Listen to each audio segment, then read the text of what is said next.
formed in the image of Christ. परमेश्वर से जैसे कि हमें उनके वचनों से साफ करता है और हमें उन स्वर्गीय स्थानों पे बिठाता है कि परमेश्वर पूरी तरह से हमें उद्धार में लेके आता है प्रभु में। I am reading a quote from the preacher. एक प्रचार के द्वारा मैं एक वचन बांट रहा हूँ यहाँ पे। True Christianity is not about adding Jesus to your life. सही मसीहत ये नहीं है कि हम यीशु मसीह को हमारे जीवन में जोड़े।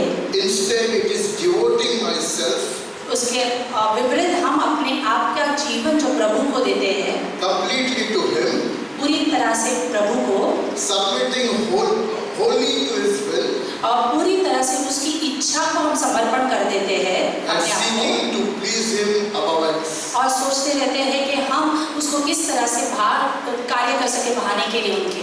There's another quote. दूसरा जो शब्द है, The proof or validation of genuine conversion और जैसे कि एक प्रूफ जैसे हम देते हैं या पर्ची जो बताने के लिए is that ऐसी है, one who professes faith in Christ जो अपने विश्वास को मसीह में दिखलाता है perseveres in that faith और पूरी तरह से अपने आप को उस विश्वास में ढाल लेता है and grows in sanctification. और उसको निरंतर उसमें स्वच्छ होने के लिए तैयारी में रहता है Throughout the full course of his life. पूरे जीवन भर में वो लगातार निरंतर उसकी कोशिश करते रहता है। It is our effort and our will ये हमारे मेहनत और हमारी इच्छा के ऊपर है। that Christmas, when it comes, जब क्रिसमस आता है it's a reminder वो याद दिलाता है that we are born of God. कि हम प्रभु में उत्पन्न हुए हैं। And according to what the world says, they burst the old man. Christ, when the word of God comes, it bursts from us inside and it renews us. जैसे संसार में उस बुरे आदमी को जलाकर बाहर निकालते हैं, पर परमेश्वर यीशु मसीह हमारे अंदर वचनों के द्वारा एक नया मनुष्य तैयार करता है और बुरी चीजों को बाहर निकालता है। Daniel chapter 3 verse 12 says, Daniel का 3:12 कहता है, and the wise और बुद्धिमान shall shine like the stars और वो चमकेंगे एक सितारों के समान forever and ever. अनंत अनंत के लिए। The wise there और बुद्धिमान जो है, are you people who turn many to eternal life. आप वही लोग हो, बुद्धिमान हो जो कईयों को उस जीवन की तरफ मुड़वा लेते हो। When you present yourself before anyone, आप जब अपने आप को उपस्थित करते हो किसी के सामने, you are presenting the kingdom of God in Jesus Christ himself. आप परमेश्वर के राज को दर्शा रहे हो और यीशु मसीह को दूसरों को दर्शा रहे हो। Most of the time we don't have enough faith in us. कई बार हमारे अंदर वो विश्वास नहीं होता है। You are a powerhouse of God. आप एक सामर्थ्य जैसे एक परमेश्वर का भवन हो। You carry the anointing of the Holy Spirit upon you. आप जो है परमेश्वर का अभिषेक आपके साथ लिए चलते हो। You are carrying the King of Kings in you. आप राजाओं के राजा को आपके साथ लिए चलते हो। When you go to a place to talk about Jesus, अगर आप किसी के यहाँ पे जाते हो यीशु मसीह के बारे में बताने के लिए, the moment you utter the word Jesus, Son of God, और जब आप इस शब्द को करते हैं यीशु मसीह परमेश्वर का पुत्र, the whole area trembles. Do you know that? वो पूरा वातावरण जैसे हिल जाता है। The whole area shakes, but we are not aware. और पूरा वातावरण वहाँ की जगह जो है हिल जाती है, पर हमें उसकी खबर नहीं होती है। I have seen that, I have heard, and I have practically experienced it. मैंने देखा है, उसे समझा है और अनुभव भी किया है उस चीज का। The devil cannot stay when you are speaking the word of God. जब वहाँ पर शैतान नहीं खड़ा हो सकता जहाँ पर आप परमेश्वर के वचन को बांट रहे हो। You are empowered by the word of God and by God himself. आप पूरी तरह से बलवंत हो चुके हैं परमेश्वर से और परमेश्वर के सामर्थ्य से। When you move, जब आप चलते हो, the Holy Spirit and legions of angels are with you, behind you. परमेश्वर की पवित्र आत्मा और उसके कई स्वर्गदूत आपके साथ हिलते रहते हैं आपके सामने। There were two people, Elisha and his servant. और वहाँ पे दो लोग थे, एलीशा और उसका दास था। Elisha was a man of faith. वो विश्वास का व्यक्ति था Elisha. The servant only knew to clean the house, and he was a believer, but his faith was very little. और जो दास था वो विश्वासी तो था, पर वो सिर्फ साफ सफाई करने के लिए वहाँ पर था। He feared the Syrian armies invading and taking away Elijah and himself. और वो सीरियन की सेना से वो जैसे कि भयभीत हो चुका था। And he comes and tells Elisha, और एलीशा को आकर वो कहता "I'm है, not worried. The enemy is going to overtake us." और क्या आप भयभीत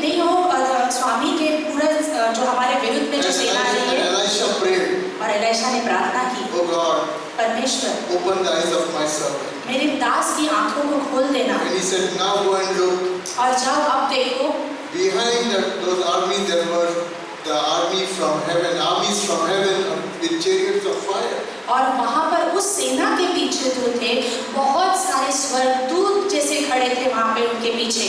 This is not a one-time scene. ये सिर्फ एक ही बार देखा गया नहीं है, It is every day happening among our midst. और ये जो चित्र है हर प्रतिदिन हमारे साथ भी हो रहा है। You have to believe God. आपको विश्वास करना है Because you are like the stars in heaven shining for us. क्योंकि आप उस सितारे के समान हो जो आकाश में चमक रहा है। I want to thank Pastor Roshan for this time. और मैं पास्टर रोशन का इस समय के लिए धन्यवाद करता हूँ। Now I speak about giving. I think I exceeded my time limit. मैं आप अभी इस समय देने के बारे में कुछ बात करना चाहता हूँ। On giving, देने के प्रति I don't want to put the Bible because a lot of things are there. It will not end up. Bible में बहुत सारी चीजें हैं, मैं उसमें से नहीं बताऊंगा। Roshan loves you. पास्टर मुझसे प्रेम करते हैं या नहीं? This is not a test. परीक्षा नहीं है ये। See, when he receives a salary, does he give his purse in your hand? जब उनको सैलरी मिलती है तो वो बटवा मुझे देते हैं। I did it many times. मैंने भी ऐसे कुछ किया है। Because he loves you, he trusts you, he hands over the purse. वो मुझसे प्यार करते हैं, मुझ पर विश्वास करते हैं, इसलिए वो बटवा देते हैं। If I preach, if I teach on the Old Testament tithing, अगर मैं पुराने नियम के दशमांश के बारे में बात करूँ, God's love on the cross will fall short. अब परमेश्वर का प्रेम उस क्रूस पर जैसे कि कम दिखाई। In the Old Testament, Jesus did not die. एक पुराने नियम में यीशु मसीह तो नहीं मरे वहाँ। The Jews were rich people. They were bringing animals. It didn't make any difference. They went and committed sin, and they brought the animals again. यहूदी लोग जैसे कि बड़े धनी थे, वो भेड़ बकरियों को लेके आते थे, बलि देते थे, लेके आते थे, बलि देते थे, उनको कुछ फर्क नहीं पड़ रहा था। Jesus Christ died 100%. यीशु मसीह जो है 100% हमारे पापों के लिए मारे गए। He did not die 10%. वो सिर्फ 10% नहीं, God did not give 10%. परमेश्वर ने सिर्फ 10% नहीं दिया हमें।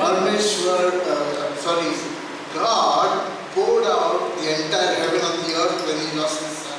परमेश्वर ने पूरी तरह से अपने आप को जैसे हम पृथ्वी पर उंडेला जब उन्होंने अपने इकलौते पुत्र को हमें दे दिया। He trusts us more. वो हम पर विश्वास करते हैं ज्यादा। Malachi chapter 3 says, मलाकी का 3 कहता है, bring the tithes to my house. दशमांश मेरे भवन में लेके आओ। I don't like that book so much. मुझे वो किताब इतनी पसंद तो नहीं है। Just after that says, उसके you बाद are कहता है, cursed with a curse because you did not bring the tithes. आप जैसे कि श्रापित हो चुके हो क्योंकि आपने दशमांश भवन में नहीं लेके आए। It is the word of God. वो वचन है परमेश्वर का। But remember something. पर याद रखिए, Galatians chapter 3 overwrites that. गलातियों का 3 उसके ऊपर लिखा गया है। The parallelism is there on circumcision. वहाँ पे जैसे खतना करने पर लिखा गया है। And some people want to follow the law in Galatia. और जैसे कि वहाँ पे गलातियों के लोग उसका नियम पालन करना चाहते हैं। They were the Jewish people. वो यहूदी लोग थे। And Paul was speaking grace and grace and grace. और पौलुस वहाँ पे अनुग्रह और अनुग्रह और अनुग्रह के बारे में बात कर रहा And he है। was so fed up with those guys. और वो इतना थक चुका था उन लोगों से। He wrote a verse. उन्होंने एक पंक्ति लिखी, Oh foolish Galatians, हे मूर्ख गलातियों, who has bewitched you? किसने तुम्हें भटका दिया है? On your very face Jesus Christ was crucified. आपके सामने ही तो यीशु मसीह को क्रूसित किया था। What he was saying, Christ gave 100%. वो वहाँ पर कह रहा था यीशु मसीह ने अपना पूरा 100% दिया। Then it goes on to say, और फिर वो कहने जाता है, we have been delivered from the curse of the law. हमें जैसे कि छुटकारा मिल चुका है उस न्याय से, नियमों से। And Paul makes Malachi invalid for us. तो मलाकी का जो पंक्ति लिखी गई है वो हमारे लिए अब लागू नहीं हो रही है जैसे कि कहा It है। supersedes the Old Testament. वो उस पर प्रभावित ज्यादा होकर कह रही है वहाँ पर। The grace and mercy of our Lord Jesus Christ supersedes the entire Old Testament. और परमेश्वर का अनुग्रह और दया पूरी तरह से हावी हो चुकी है पुराने नियम पर। I studied about this, and so many people are bound and they feel guilty. और कई बार मैं ये पढ़ता हूँ और कई लोग इसमें ग्लानि महसूस करते हैं। Every guilt is removed by the power of the blood सारी ग्लानि जो है परमेश्वर ने निकाल दी है यीशु मसीह के नाम से। When you give, जब आप देते हो, you give to one who belongs to you. आप उसे देते हो जो आपके लिए है। When you give from your heart, is the surrender 100% from your heart. जब आप देते हो अपने दिल से तो 100% के समान देते हो आप। And Jesus Christ, he appreciated the poor woman with the 2 mites. और यीशु मसीह उस स्त्री को सराहता है जिसने 2 दमड़ियां भी दी। That was the only collected money that she had. वो सिर्फ 2 ही दमड़ियां थी जिसे उसने बटोरी थी अपने लिए। She emptied her pocket. Remember? उसने पूरी तरह से अपना बटुआ जैसे खाली कर दिया। She gave 100%. उसने 100% अपना दिया। When we give, जब हम देते हैं, the Bible says God loves a cheerful giver. परमेश्वर कहता है वो हर्ष से देने वाले से प्रीति रखता है। When you get your money, you decide this is how much I got, this is how much I'm going to give to God. और आप जब देना चाहते हो तो परमेश्वर के लिए निश्चित कीजिए कि कितना दोगे और उसे दे दीजिए। And God loves you. और परमेश्वर आपसे प्रेम करता There है। is no condemnation for anyone who is in Christ Jesus. तो जो भी प्रभु यीशु मसीह में उस पे कोई दोष नहीं लगा सकता। When we love Christ, we surrender our pockets, our homes and everything for Him. जब हम परमेश्वर से प्रेम करते हैं यीशु मसीह से, तो हमारे बटुए, हमारा घर, हमारा सब कुछ हम प्रभु को दे देते हैं। So give according to your ability. Now don't limit yourself for 10% and 5%. Whatever you can give, put your 100% effort. तो आप अपने आप को संयमित मत कीजिए। अगर आप 10%, 20% जो भी आप देना चाहते हो पूरी तरह से आप दिल से दीजिए। God bless you. Thank you for listening. परमेश्वर का आप दर्शन करें।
लाइट स्टोरी देख के बढ़ रहे हैं, तो जस्ट बच्चों को संभालिएगा।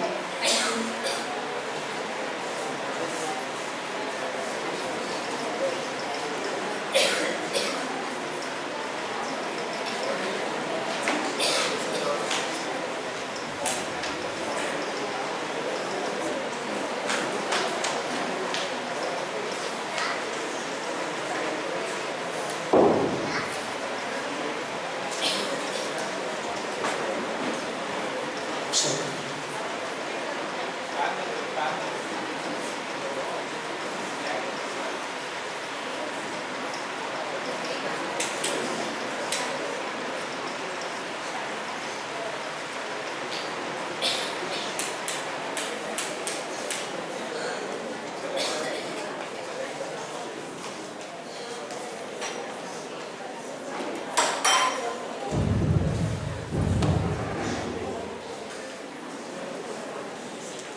रिक्वेस्ट कर रहे हैं कि कोई भी आगे ना आए, नहीं तो जो भी चित्र है वो दिखेगा नहीं, तो कृपया अपनी कुर्सियों को न हिलाएं।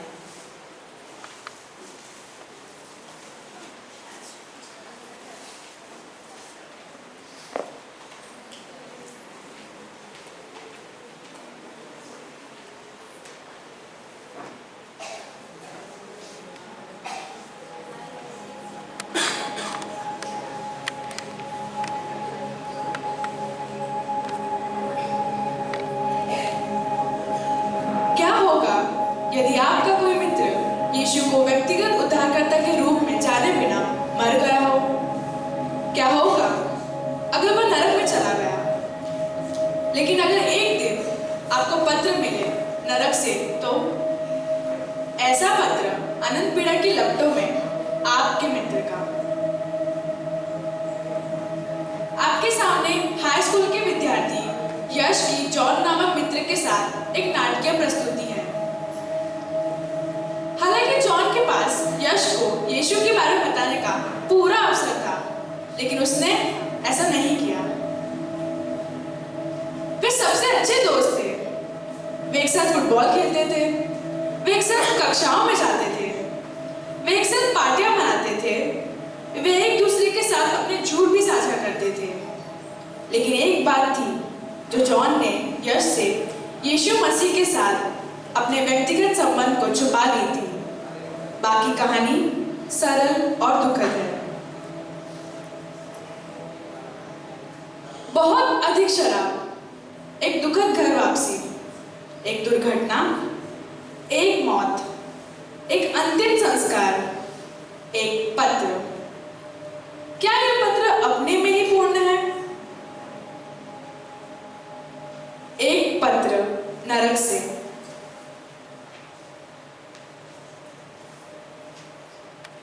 मैं आज मर गया, यह मेरी अपेक्षा से बहुत अलग है। मैंने हमेशा सोचा था कि मरना मुझे एक ऐसी दुनिया में ले जाएगा जो धूमिल और धुंधली है, लेकिन यह जगह बिल्कुल स्पष्ट है। यह पृथ्वी पर मेरे जीवन से भी अधिक वास्तविक है। मैं सोच सकता हूँ, बात कर सकता हूँ, यहाँ तक कि मैं महसूस भी कर सकता हूँ। दुर्घटना के तुरंत बाद मैं महसूस कर सकता था कि मेरी आत्मा मेरे शरीर से बाहर निकल रही है। जॉन, मैंने सोचा था कि ये सबसे अजीब चीज थी। मैंने तुम्हें चिल्लाते हुए सुना था।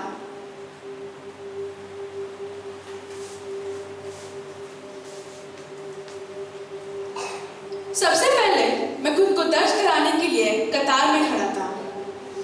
मुझे लगता है कि उन्होंने मुझसे मेरा नाम पूछा और किताब में देखना शुरू कर दिया, जिसे वह जीवन की पुस्तक कहते हैं। मुझे लगता है कि वे इसे नहीं ढूंढ पाए, क्योंकि मेरे बगल में खड़े इस विशाल शैतान ने मेरी बाह पकड़ ली और मुझे खींच कर ले जाने लगा। मैं घबरा गया था। मुझे कुछ पता ही नहीं था कि क्या हो रहा है। मैंने शैतान से पूछा कि वह मुझे कहाँ ले जा रहा है। आखिर में उसने मुझसे कहा, जिसका नाम जीवन की पुस्तक में नहीं है, उसे हमेशा के लिए नरक में जाना होगा।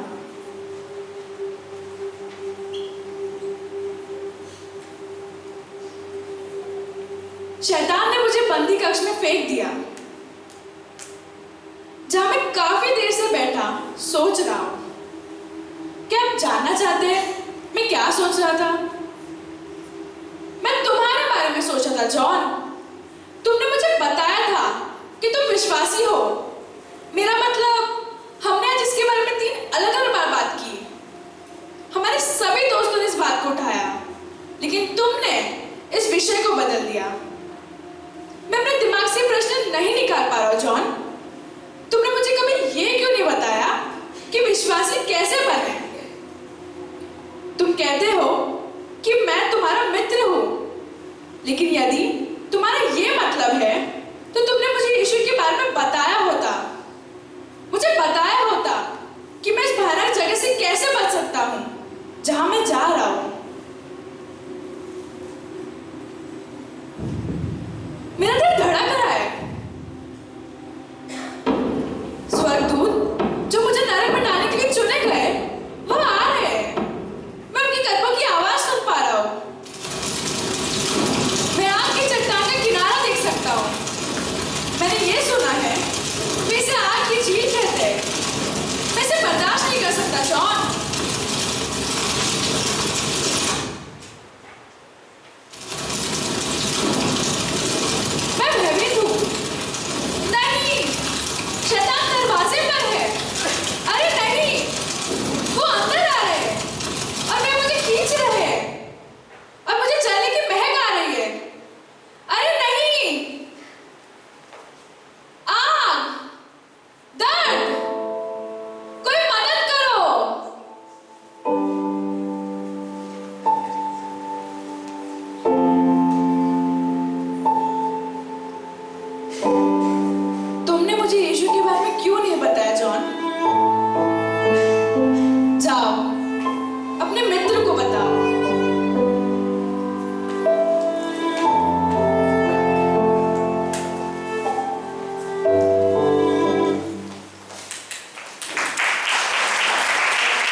और अभी तक बहुत अच्छा समय रहा है, टाइम अच्छा रहा है, सब लोग खुश हैं। हेलो, संडे स्कूल रह सकते हैं, जा भी सकते हैं जैसे, क्योंकि मैं ज़्यादा समय नहीं होगा, ठीक है, तो आप लोग रह सकते हैं क्योंकि मेरा संदेश बच्चे भी समझ जाते हैं, बैठ सकते हैं। ओके, सभी का धन्यवाद आने के लिए। आप लोग बहुत सारे दूर से आए, स्पेशली कसोड़ गांव से, उनका हम लोग स्वागत करते हैं क्योंकि कम से कम यहाँ से 1.5 आवर है, 2 घंटा 1.5 घंटा कुछ है, तो उनको जोर से तालियों से धन्यवाद देते हैं।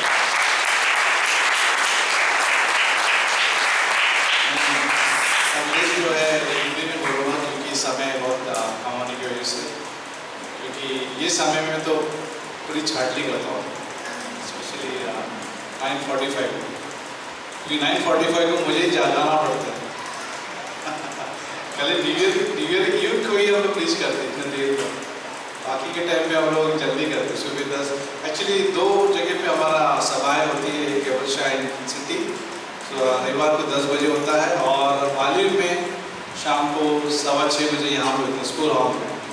हिंदी इंग्लिश जो है एवरशाइन सिटी में होता है, हिंदी यहाँ पे वालिव में होता है, तो आप ज़रूर आप आ सकते हैं। आने वाले साल में आपका स्वागत है। कुछ ही मिनटों में हम लोग जो है नए साल का हम लोग स्वागत करने वाले हैं।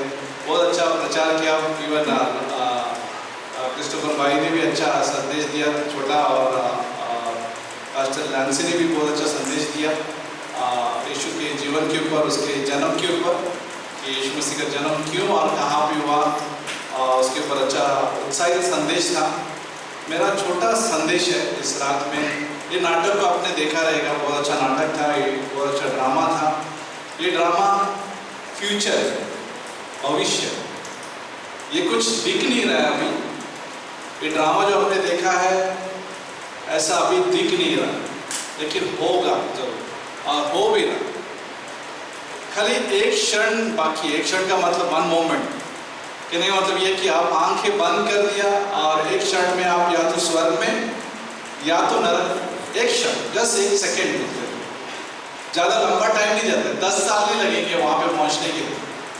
एक क्षण बस हो गया, आंखें बंद की यहाँ धरती पर, और या तो आपने यीशु पर विश्वास किया है स्वर्ग में, या नहीं कि इनकार किया फिर नरक, क्योंकि उसका पाप का भुगतान जो है करना ही होगा। क्योंकि अगर हम यीशु मसीह को स्वीकार नहीं करते, उसका पेमेंट अगर हम स्वीकार नहीं करते, एक्सेप्ट नहीं करते, तो खुद को पेमेंट करना पड़ेगा, और खुद का पेमेंट जो है हमेशा के लिए नरक का पेमेंट है। और यीशु मसीह नहीं चाहता कि कोई भी वहाँ पे जाए, कोई भी नहीं, वो बिल्कुल नहीं चाहता, इसलिए वो यहाँ पे आया था, जन्म लिया था। क्रिसमस का मतलब यही है कि कोई भी नरक नहीं जाए। लेकिन नरक क्यों जाता है आदमी? क्योंकि वो रिजेक्ट करता है पेमेंट को, वो नहीं बोलता यीशु मसीह तेरा पेमेंट नहीं चाहिए मुझे, और इसलिए जो है आदमी जो है नरक जाता है। एक दिन आएगा समय कि जब हमारा जो जॉन जो एक नाम का जो व्यक्ति था इसमें, जॉन का दोस्त यश, सुना रहेगा ना नाटक में, आपने सुना जॉन और यश। जॉन जो है अपना छवि को छुपाता है, यीशु मसीह की छवि को छुपाता है। वो शायद कॉलेज में है, और कॉलेज में होने के नाते वो ये नहीं बताता कि वो क्रिश्चियन है, या ये भी नहीं बताता तो है, लेकिन ये भी नहीं बताता है कि यीशु पर विश्वास करने से क्या हो सकता है। लेकिन हम धन्यवाद देते हैं यहाँ पे जितने भी लोग हैं, अब सब लोग जो है सब जगह जो है आप अपना यीशु मसीह का जीवन दिखाते हैं, और दिखाना जरूरी है। एक मैं कहानी पढ़ना चाहूँगा। शुरू करने से पहले प्रार्थना करते हैं। प्रिय परमेश्वर, हम धन्यवाद देते प्रभु इस समय के लिए और उत्तम समय के लिए, कि तू हमारे बीच में यहाँ पे है। तेरे वादे, तेरे वचन हमारे बीच में। इस छोटे से संदेश को तो स्पर्श करना यीशु मसीह के नाम से मांगते हैं, आमीन। थोड़ा सा एक और आलोचक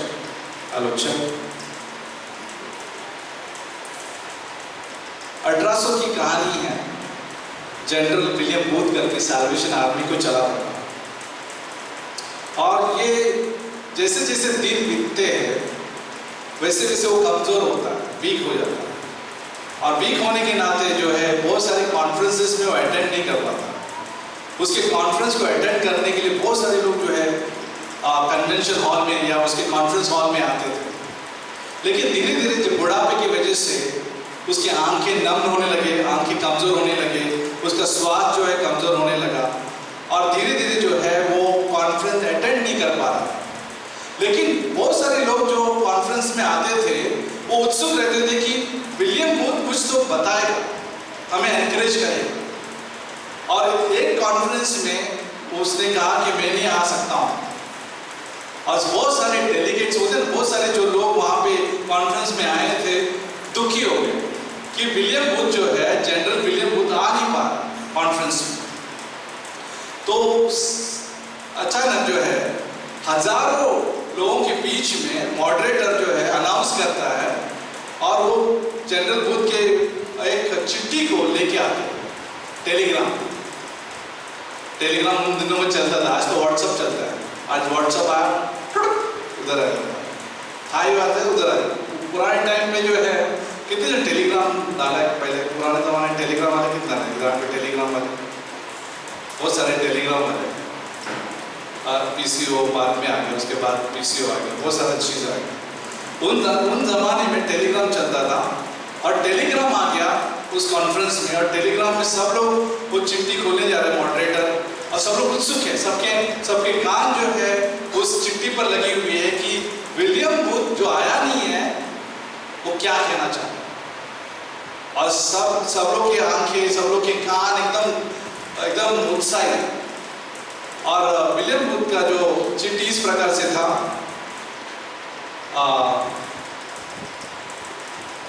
अदर्स कहने का मतलब दूसरे, और वो चिट्ठी जो है उसके साथ हस्ताक्षर बोलते ना, सिग्नेचर के साथ एंड करता है। बस एक ही वर्ड सुनने में आया वहां पे, अदर्स कहने का मतलब दूसरे। उसमें से उस कॉन्फ्रेंस में से एक जवान आदमी था, वहां पे उसने एक पोइट्री लिखी, एक्चुअली इंग्लिश में है, लेकिन मैंने हिंदी में कोशिश की उसको अनुवाद करने के लिए, बहुत मेहनत करना पड़ा, ठीक है ना। लेकिन इंग्लिश में मैं पढ़ना चाहूँगा एक बार, फिर आप हिंदी में आप सुनोगे, चलेगा? मैं इंग्लिश में पढ़ता हूँ, फिर आप हिंदी में सुनोगे। जब इंग्लिश में पढ़ते हो हिंदी वाले सो मत, ठीक है? आज मैं हिंदी में पढ़ता हूँ तो इंग्लिश वाले सो हूँ, क्योंकि मुझे पता है देर रात का टाइम है, कई लोग जो है 10 बजे सोने वाले आदमी भी है, 10 बजे अपना लाइट बीट ऑफ करके सुबह 4 बजे 5 बजे उठने वाले लोग भी हैं। तो आपकी आंखें थोड़ा सा ध्यान रखिए, समझिए। जनरल बूथ के उस एक वर्ड से एक पोइट्री या पोएम बनता है, वहाँ पे लिखा है, Lord help me live from day to day in such a self-forgetful way that even when I kneel down to pray, my prayer shall be for others. Others, Lord, yes, others. Let this be my motto. Help me to live for others, that I may live like Thee. Help me in all the work I do, to ever be sincere and true, and know that all I do for You must need to be done for others. Let self be crucified and slain and buried deep, and all in vain may efforts be raised again, unless to live for others.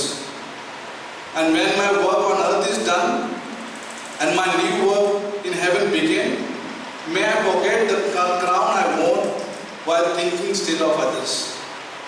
ये poem जो है general booth ने लिखा था, हिंदी में इस प्रकार से, प्रभु मुझे दिन प्रतिदिन जीने में मदद करे, ऐसे आत्मविस्मृति पूर्ण ढंग से, आत्मस्मृति मतलब मैं अपने आप को भूल जाऊं, वो भी तब जब मैं प्रार्थना करने के लिए घुटने टेकता हूँ, मेरी प्रार्थना दूसरों के लिए होगी।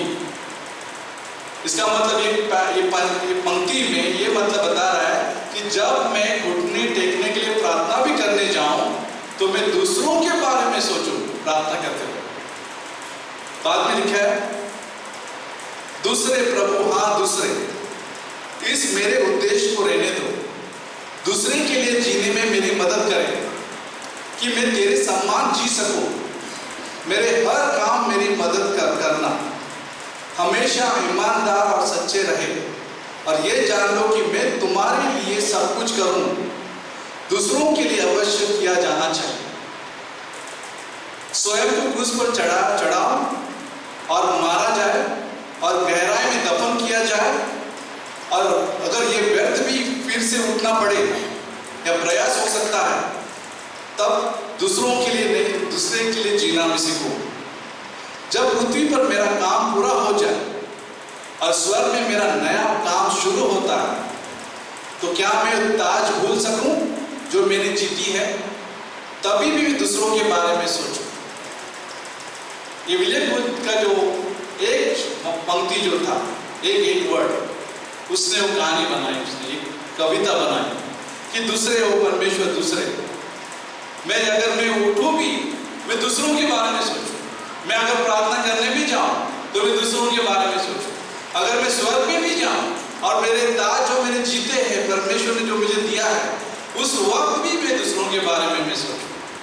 दूसरे, हाँ परमेश्वर दूसरे, अदर्स ओ लॉर्ड अदर्स हेल्प मी, मुझे मदद करना कि मैं दूसरों के बारे में मैं सोचूं। मैं थोड़ी देर पहले हम लोग इस स्लाइड्स को देख रहे थे। बहुत उत्साह की बात है कि पूरे महीने से लेकर जनवरी से लेकर दिसंबर तक जो कार्यक्रम हुए हैं, ये प्रभु के लिए थे और दूसरों के लिए थे, हमारे खुद के लिए नहीं थे, दूसरों के लिए थे। कि बहुत सारे लोग जो है प्रभु को जाने, बहुत सारे लोग जो है प्रभु के बारे में समझे।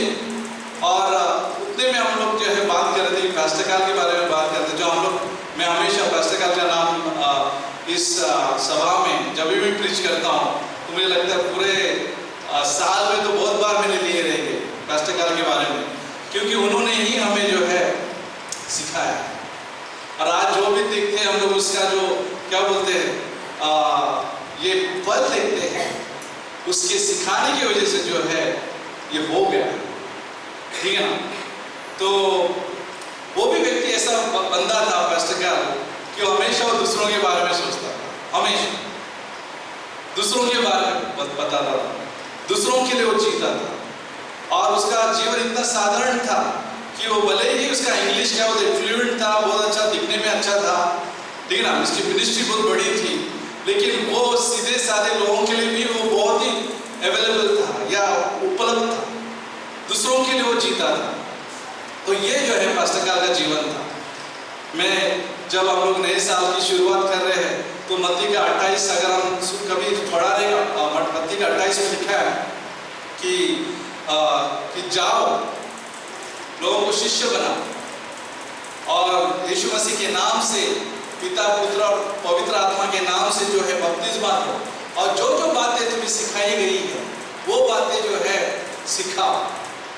ये जो है यीशु मसीह जाने से पहले अपने शिष्यों को जो है ये कमीशन देता है, और ये कमीशन जो है, कमीशन का मतलब महाआज्ञा देता है, और ये महाआज्ञा सारे महाआज्ञाओं के ऊपर जो है पड़ा, क्योंकि वो कहता है कि जाओ बताओ, क्योंकि जो तुम्हें मिला है वो जाकर बताओ, जो चीजें तुमने चख ली है, जो तुम लोग ने अनुभव किया है, जो तुम्हें प्यार मिला है, जो तुम्हें अनुग्रह मिला है, वो जाके बता लोगों को। आने वाला साल कैसे होना चाहिए, हम सोचते हैं कई बार आने वाला साल कैसे होना चाहिए। हमें लगता है कि बाइबल ये बताता है कि हम आने वाले साल में परमेश्वर के लिए सुने, हम परमेश्वर से सुने और परमेश्वर के लिए हम काम करें। परमेश्वर से सुनना है और परमेश्वर के लिए काम करना है, क्योंकि आने वाला साल जो है हर दिन हमारे लिए महत्वपूर्ण रहेगा। हर दिन, कोई भी दिन वेस्ट नहीं जाएगा हमारा, क्योंकि जितना हम लोग 2024 देखा, 2024 में भले ही हमारे जीवन में परीक्षा आई होगी, तकलीफ आए रहेंगे, कई बार बीमारी आई रहेगी, कई बार चुनौती आई रहेगी, कई बार पैसों की जरूरत पड़ी रहेगी। लेकिन ये बाइबल में जो रहने वाले जो लोग हैं वो कह सकते हैं विलाप गीत का जो लेमेंटेशन 3:23 के हिसाब से कि परमेश्वर का दया हर दिन कैसा है, हर दिन नया। तो 2024 जो है हमारे लिए खराब नहीं गया रहेगा, भले ही बहुत सारी चुनौती रहेगी लेकिन खराब नहीं गया। जैसे हमने सुना कि हम लोग का कोई भी दिन शायद खराब नहीं गया रहेगा। क्यों जानते हो? उस हमारे परीक्षाओं में भी परमेश्वर का अनुग्रह काफी है, परमेश्वर का दया जो है काफी है। आने वाले साल में भी शायद तकलीफ रहेंगे, परीक्षाएं रहेंगे, चुनौती रहेंगे, संघर्ष रहेंगे, कोई पैराडाइज नहीं है। ये आने वाला 2025 जो है आपको पैराडाइज क्या मतलब, पैराडाइज का मतलब ये होता है स्वर्ग लोग नहीं आएगा। स्वर्ग कभी आएगा मालूम? जब हम यहाँ से अपना जीवन समाप्त होते हैं तब हम एक दिन परमेश्वर को आमने सामने देखेंगे स्वर्ग में। वो दिन सुंदर रहेगा।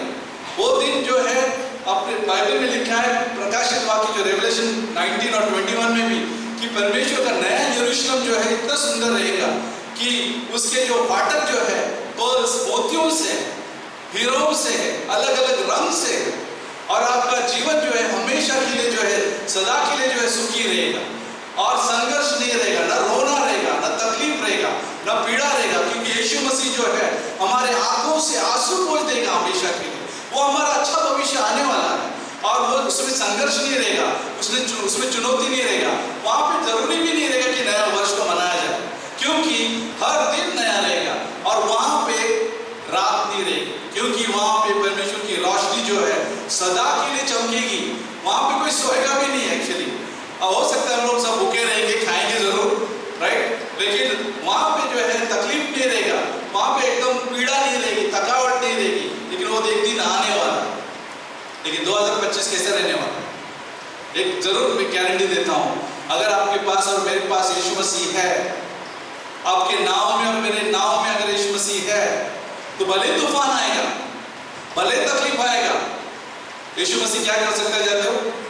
शांत हो जाओ, पीस बी स्टिल कहने मतलब वो शांत करेगा, क्योंकि आपके जीवन में और मेरे जीवन में यीशु मसीह है और वो होने की वजह से जो है वो शांत कर देता है। क्योंकि यीशु मसीह कहता है यूहन्ना का 14:27 में, जॉन चैप्टर 14:27 में, कि मैं तुम्हें सच्ची शांति देता हूं, जैसा संसार देता है वैसी शांति नहीं देता यीशु मसीह। इसलिए तुम्हारा मन व्याकुल ना होना, ना भयभीत होना, क्योंकि यीशु मसीह जो है सच्ची शांति देने वाला परमेश्वर है। ट्रू पीस बोलता है यीशु